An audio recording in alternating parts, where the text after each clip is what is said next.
സൗദിയിൽ ഡീസലിനും LPG ഗ്യാസിനും വില കൂടി.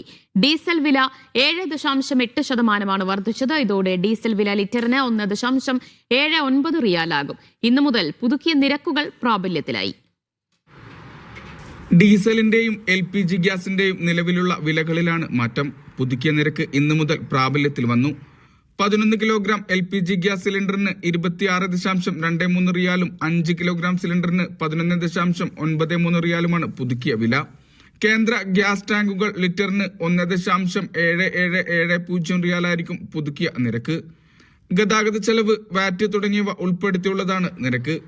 ഗ്യാസ് ഉൽപാദകരായ ഗ്യാസ്കോയാണ് ഇക്കാര്യം അറിയിച്ചത്. രാജ്യത്തെ മുഴുവൻ മേഖലയിലും ഗ്യാസ് നിറക്കുന്നതിന്റെ നിരക്ക് ഏകീകരിക്കുന്നതായും കമ്പനി അറിയിച്ചു. 7.8% ഡീസൽ വിലയിലെ വർധന. ഇന്നു മുതൽ 1 ലിറ്റർ ഡീസലിന്റെ വില 1.79 റിയാലായിരിക്കും. 2022 മുതലാണ് ഡീസൽ വില പുനഃപരിശോധിക്കുന്ന സംവിധാനത്തിന് തുടക്കമായത്. പിന്നീടായിരുന്നു വിലയിൽ ഘട്ടം ഘട്ടമായി മാറ്റം വരുത്തിയത്.